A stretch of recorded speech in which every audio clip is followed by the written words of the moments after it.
शाकाहारी आहार। शाकाहारी जो शाकाहारों का आहार करते हैं शाकाहारी में आ जाते हैं। ठीक है। शाकाहारी आहार।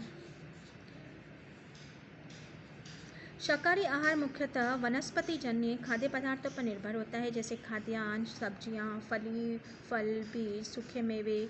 कुछ शाकाहारी आहारों में अंडा, दूध से बनी हुई वस्तुएं दोनों शामिल होते हैं। जो लोग मांस या दूध से बनी वस्तुएं नहीं खाते, वे आहार में पर्याप्त बनाने हेतु दैनिक खाद्य निर्देशिकाओं का उपयोग कर सकते हैं। इनमें खाद्य वर्ग में एक समान होते हैं में फली, बीज, सूखे मेवे, टोफू का भी जो अंडे खाते हैं वो अंडों का चयन कर सकते हैं। फल व कम से कम 1 कप हरी सब्जियां उतना लोह तत्व प्रदान करती है जितना सामान्यतः मांस द्वारा प्राप्त होता है। जो शाकाहारी लोग गाय का दूध नहीं पीते हैं वे सोया दूध ले सकते हैं जो सोयाबीन से बना होता है, और यदि इसे अतिरिक्त कैल्शियम, विटामिन डी और विटामिन B12 से युक्त करके अधिक पोषक बनाया जाता है, अर्थात इन पोषक तत्वों को इसमें मिलाया जाता है जो यह उसी के समान पोषक तत्व प्रदान करते हैं। खाद्य निर्देश पिरामिड में दर्शाए गए 5 खाद्य वर्गों में से 3 निचले भागों के खाद्य पदार्थों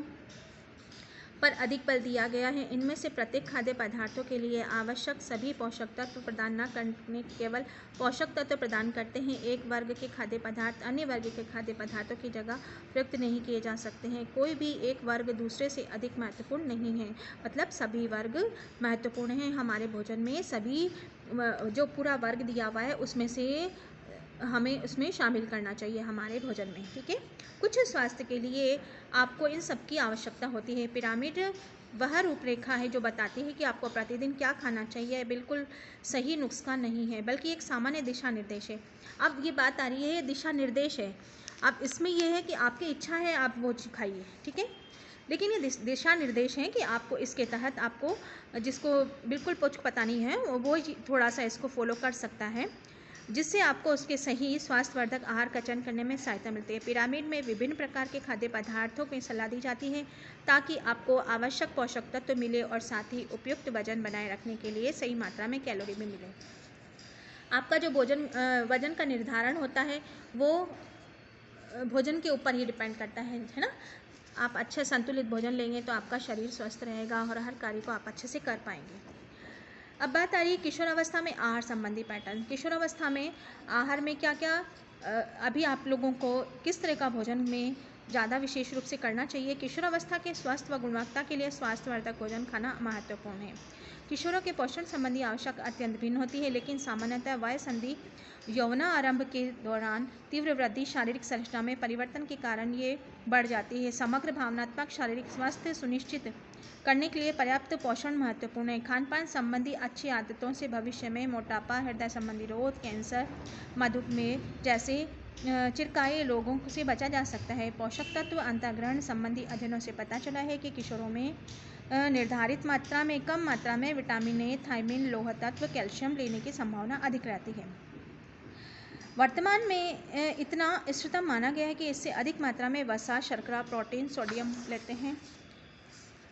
मतलब कहने का मतलब यह है कि हम जो वर्तमान में जो किशोर ले रहे हैं वो अधिक मात्रा में वसा का प्रयोग कर रहे हैं, शर्करा का प्रयोग कर रहे हैं, प्रोटीन का कर रहे हैं और सोडियम का कर रहे हैं, नमक का बहुत प्रयोग कर रहे हैं। तो ये स्वास्थ्य के लिए अच्छा नहीं है। ठीक है। 2 भोज्य पदार्थों के बीच में खाने की आदतों पर जो असर चिंता व्यक्त की जाती है, परंतु यह जाता है कि किशोर पारंपरिक भोजन पे हटकर खाए गए भोजनों को काफ़ी पोषण प्राप्त करते हैं।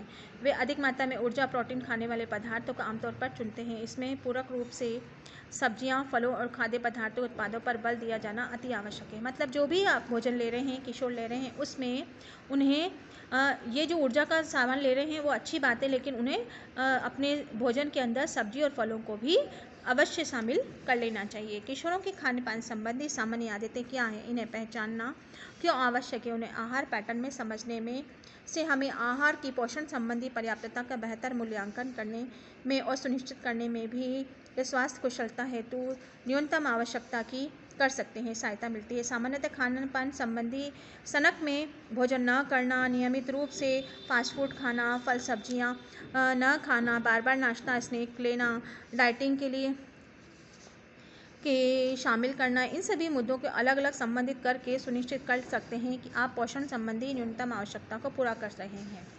मतलब ये है कि अगर आपने अपने अपने भोजन में सही तरह का भोजन नहीं लिया है तो आपके स्वास्थ्य पर विपरीत प्रभाव पड़ सकता है। भोजन में अनियमितता, एक बार भोजन ना करना, मतलब ये है कि भोजन में अनियमितता इसमें रहती है। बच्चे बहुत ज़्यादा इससे बहुत प्रभावित होते हैं, उससे शारीरिक मानसिक सभी तरह का प्रभावित होता है उसका जीवन। किशोरावस्था आरंभ होने से अंतिम वर्षों तक किशोरावस्था में खान पान न खाने संबंधी घर से बाहर खाने की संख्या बढ़ती जा रही है। वर्तमान में जीवन शैली इस तरह की बन रही है बच्चों, वो सही नहीं है। स्वास्थ्य की दृष्टि से स्वतंत्रता पर घर से बाहर बिताने के बढ़ती आवश्यकताओं को दर्शाया गया है। रात्रि में भोजन सर्वाधिक नियमित रूप से खाया जाने वाला भोजन लड़कों की तुलना में लड़कियों में शाम का भोजन, सुबह का नाश्ता, दोपहर का भोजन छोड़ देना, सीमित संसाधन से घरों में किशोरों को पर्याप्त संख्या में मात्रा में भोजन में कमी मिलती है, उसके पोषक तत्व में कमी हो जाती है। कहने का मतलब ये है कि लड़कियां अपने आप को छड़छड़ा सुंदर काया बनाने के लिए भोजन में डाइटिंग करती हैं, वो स्वास्थ्य के लिए सही नहीं है। व्यक्ति को अच्छे से भोजन करना चाहिए, अच्छे से पढ़ाई करनी चाहिए और अच्छे से कार्य करना चाहिए। ठीक है। जन समुदाय के अन्य किसी आयु वर्ग की तुलना किशोरों से 25 वर्ष की आयु से कम युवाओं से अक्सर नाश्ते में उपेक्षा की जाती है। ये हम सामान्यतः देखते हैं कि जो किशोर होते हैं वो नाश्ते की उपेक्षा करते हैं, नाश्ते पे वो विशेष रूप से ध्यान नहीं देते, नाश्ता नहीं खाया जाता।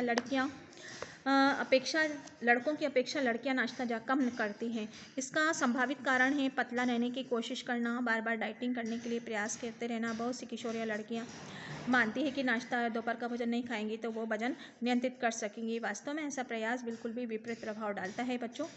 मध्याह्न व दोपहर का भोजन भी इस समय से इतनी अधिक भूख लग जाती है कि वो बचाई हुई कैलोरी भी उसमें वो पूर्ति कर लेती है, कैलोरी की ग्रहण कर लेती है। बस नाश्ता न खाने से चयापचय धीमा हो जाता है और परिणाम स्वरूप वजन बढ़ता है और कार्य क्षमता में भी कमी आती है। मतलब आलस आता है, शरीर में ऊर्जा नहीं रहेगी तो नींद आएगी। ठीक है।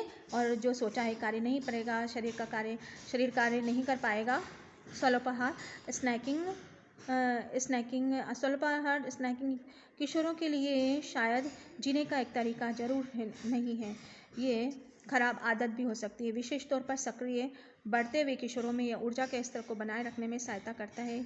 कई किशोर प्रतिदिन 3 बार नियमित भोजन नहीं कर पाते क्योंकि उनमें कोई ना कोई भोजन छोड़ देने की प्रवृत्ति थी। इससे वास्तव में स्नैकिंग अनिवार्य पोषक तत्वों की पर्याप्त अंतर्ग्रहण की सुनिश्चित करने के लिए लाभकारी है। फिर भी केवल स्वल्पाहार के जीवन व्यतीत करना स्वास्थ्य के लिए हानिकारक हो सकता है। मतलब स्वल्पाहार सही है, स्नैकिंग कर लो, लेकिन ये पूर्ण रूप से आप इसके ऊपर डिपेंड रहना ये सही नहीं है। ठीक है। फास्ट फूड किशोरों में विशेषकर शहरी क्षेत्रों में फास्ट फूड खाने की अधिक प्रवृत्ति रहती है क्योंकि ये सुविधाजनक होता है। प्रारूपिक रूप से सामाजिक मसला है। इसका यह मानना है कि आजकल का फैशन है। अक्सर फास्ट फूड में वसा कैलोरी भरपूर मात्रा में होती है। फास्ट फूड में रेस्टोरेंट में खाना खाने के संबंध में भी बेहतर विकल्प चुनने के चाहिए। तो सारणी 2 में फास्ट फूड के बारे में अत्यंत जानकारी दी गई है।